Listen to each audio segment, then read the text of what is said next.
Muraho, katuvuge kuri time travel, physics ikomeye cyane, ku buryo usabwa kwitonda cyangwa gusubiramo inshuro irenze imwe kugira ngo ubyumve neza. Time travel, kugenda mbere y'igihe cyangwa nyuma y'igihe. Birashoboka cyane kujya imbere cyangwa inyuma y'igihe kigezweho ukajya kuba mu hazaza. Kugeza n'ubu, benshi mu batuye isi ntabwo barabisobanukirwa neza. Umugabo w'umunyabwenge isi yigeze kugira witwa Albert Einstein n'imeze bya time travel. Urugero, hari abantu bigeze kugaragara bavugana na telefone cyangwa bavugira kuri telefone, kandi mu by'ukuri ni kera cyane ku isi telefone zari zitarahagera. Ibi byagaragaje ko hari abantu bamwe mu ba time travels ari binjiye muri future cyangwa se bari binjiye ahazaza hamwe isi yari itaragera. Undi yagaragaye afata amashusho y'iteramakofe kwa Mike Tyson akoresheje smartphone igezweho, nyamara zari zitaratangira gukoreshwa ku isi. Bahaye ikaze, nitwa Hirwa Innocent, ni kuri Hirwa SMTS. Umupadiri w'umutaliyani watanze ubuhamya byerekana n'ifoto ubwo yarebaga n'amashusho uburyo Yesu yabambwaga, ndetse banasangira ifunguro rya nyuma n'abigishwa be. Time travel ni iyobera rikomeye cyane, ndabizi ko benshi abatangiye kubyumva biri butangire kubacangacanga. Dukomeze murabyumva neza. Mu 1928 umunyarwenya witwa Charles Chaplin yasohoye filimi yitwa The Gold Rush. Muri iyi filimi yagaragayemo umudamu inyuma y'igishushanyo cy'imparage ari kuvugana na telefone, nyamara muri iyo myaka nta telefone zabagaho. Mwibuke ko telefone ya mbere yageze ku isi mu 1980. Se telefone ngendanwa cyangwa zitwa mobile telephone cyangwa se mobile telephone zatangiye gukoreshwa mu myaka y'1990. Bivuze ko iyi filimi yasohotse mu myaka 52 mbere y'uko mobile telephone zigera ku isi. Twibaza aho uyu mudamu yari yakuye telefone y'itumanaho icyo gihe. Ibi byemeza ko uyu nawe ari time traveler wari waje ku isi aturutse mu hazaza, yaturutse mu yindi si yari yaramaze gutera imbere aho yaraje kuri iyi si isanzwe. Ubundi buhamya bugaragara mu mukino w'iteramakofi hagati ya Mike Tyson ndetse na Peter McNeil. Hagaragaye umuntu wari wicaye mu bafana ariko ari gufata amashusho y'inguma akoresheje smartphone. Hari mu mwaka w'1995, icyo gihe smartphone nazo zitarahagera, nk'iyo yakoreshaga zari zitarakorwa ku isi. Nanone wakwibaza aho uyu muntu yaturutse. Igisubizo ubona ni time traveler wavuye ahazaza akagaruka inyuma akaza kureba iteramakofe rya Mike Tyson. Mu myaka ya 2008 abacukuzi bacukuraga mu majyepfo y'Ubushinwa ahoza amarimbi ya kera. Abo bacukuzi batangajwe no kubona isaha yo mu bwoko bwa Swiss yatoraguwe mu mva y'umwami wigeze kuyobora Ubushinwa mu myaka 400 yari ishize. Iyi saha nayo yashimangiye ko ibi bintu ari ukuri, kuko mu myaka 400 yashinzwe nta saha zabagaho, yewe nta n'igihugu na cya Swiss cyabagaho. Iyi saha ni y'umwe mu bantu bavuye mu isi, nanone bakajya kuba inyuma y'ahahise, ariko bakajyana ibyabo mu buryo bugezweho. Ikindi gitangaje ni umugabo muri Sweden witwa Heiko Nordqvist. Uyu mugabo ahamya ko we bwe yigeze kugera ahazaza cyangwa se yigeze kujya muri future mu myaka tutarageramo. Avuga ko yagiye mu mwaka w'2042 yisanga yarabaye umukambwe w'imvi nyinshi. Ku myaka 72 ahitamo gufata video y'amasegonda 67 akoresheje telefone ye. Iyo video yaje kuyerekana ari kumwe n'uwo mukambwe ari we nyirizina wari warasaziye muri future. Bose bari bafite isura imwe ndetse na tatuwaje z'umubiri wabo zari zimwe. Heko yagerageje kubaza ibibazo uriya mukambwe asanga z'ubuzima bwabo bwose, kandi koko yagaragaje ko ari ko kuri.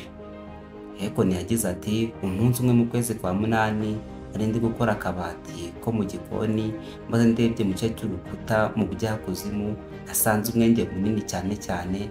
Ngerageza kuwukurikirana, mpura n'urumuri rwinshi rumurika mu maso.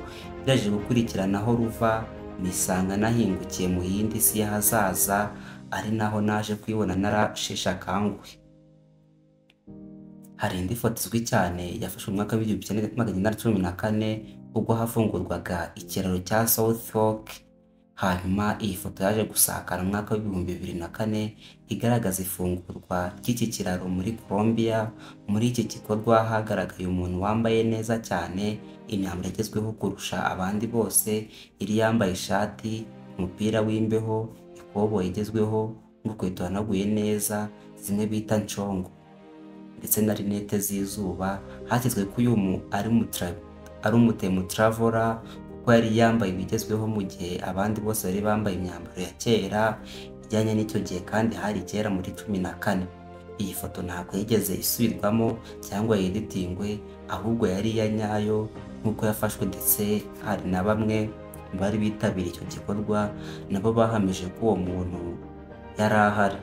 Umupadiri witwaga Pellegrino Hernet nawe avuga ko yigeze gusubira inyuma mu gihe cye ajya gusangira na Yesu ifunguro rye rya nyuma mbere y'uko abambwa. Pasiteri wabibonye byose ubwo bamujyanaga kwa Pilato bakamukubita kugeza bamubambye.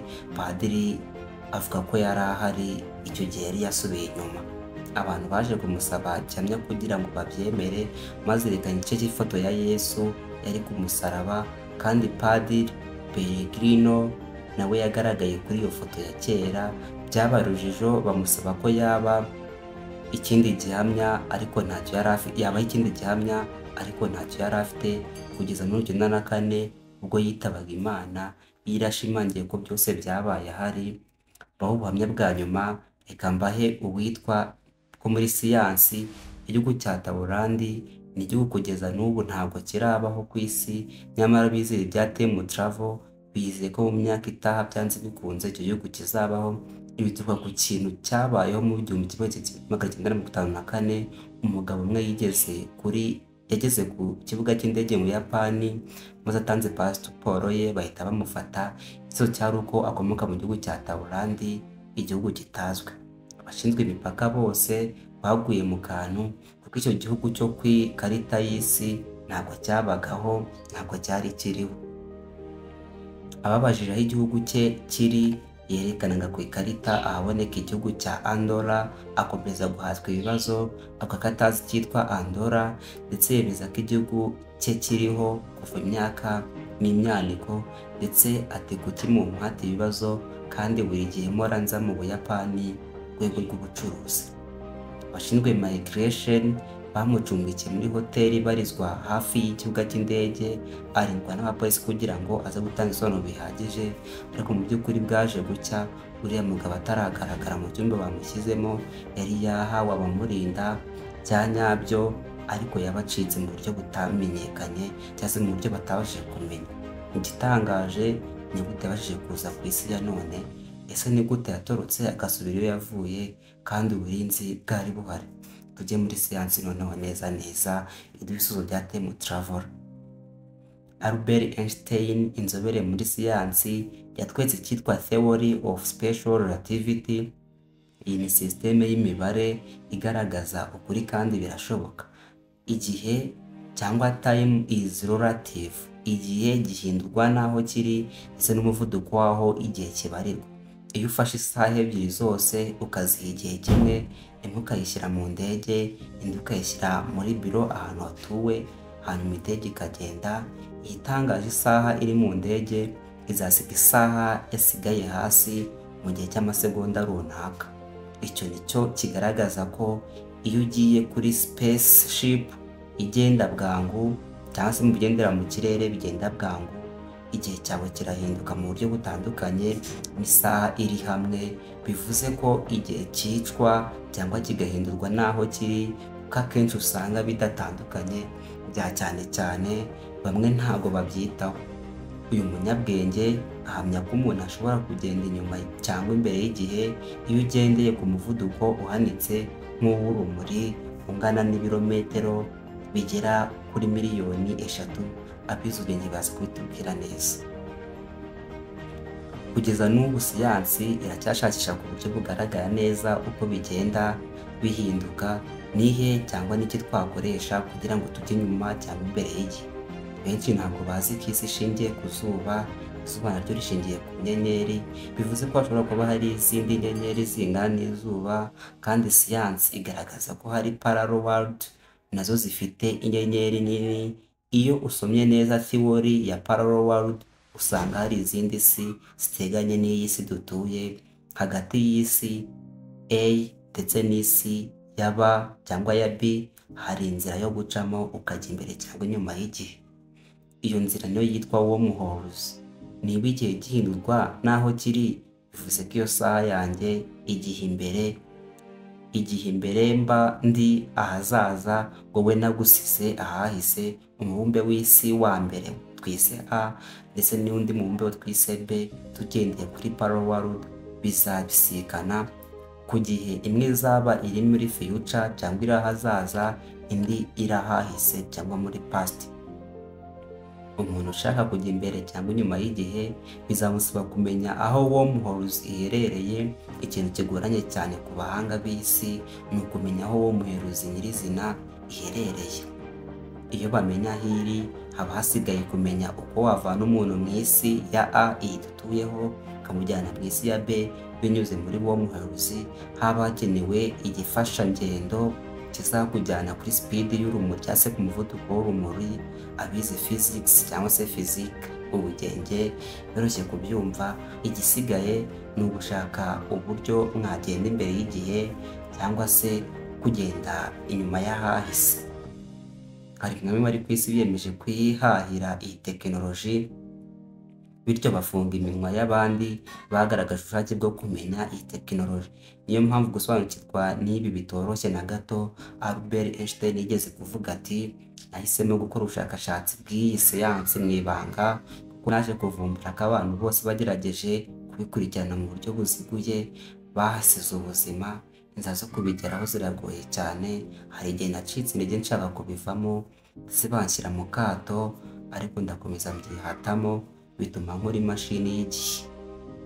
Harimo amayobera menshi atuma utapfa kubigeraho byoroshye. Wibuke ko kutamenya ikintu ntibivuze ko kitabaho cyangwa kidashoboka. Ese kuki bibujijwe gukora ubushakashatsi kuri time travel? Kuki ababigerageje bose bishwe batarabigeraho? Hano harimo ibanga rikomeye twahishwe. Benshi bahakana ibintu kuko biba birenze ubwenge bwabo. Hari time travelers muri Afurika yaba yaragize, ahubwo ntibimenye. Iyo urebye witonze, bamwe mu banyafurika batangiye guhangana n'abazungu mu 1930. Wibaza impamvu umuzungu yari afite intwaro, ibiryo, ijwi n'imbaraga. Abirabura bari baragibuzwe nk'ihene, ari ugushorerwa ku kiboko bagafungwa iminyururu bakajyanwa mu bucakara. Ariko hari bamwe mu banyafurika bake babirenzeho bagahangara umuzungu bakamwigizaho nkana. Nubwo yabaga afite byose, bigaragaza ko ari bamwe mu bantu twagize bashobora kuba baravuye mu isi zateye imbere bakisanga mu isi ikiri inyuma cyane. Uzasoma amateka ya Nelson Mandela, Patrice Lumumba, Kambarage Nyerere n'abandi, uzasanga bari smart mu bwonko kurusha abari bariho muri iyi myaka yaho hari igisubizo bizaguha. Bashimiye ko mwakurikiranye iyi nkuru kuri channel yanyu mukunda cyane yahitwa SMTS. Mukomeze mukore share, mukore like, mukore subscribe. Iyi nkuru igenda igera hose n'abandi bagende babyiyumvira. Kandi hari n'ibindi biganiro byinshi bigiye bihari, byose bagenda bikurikirana. Murakoze cyane. Amazina yanjye ni Hirwa Innocent kuri Hirwa SMTS.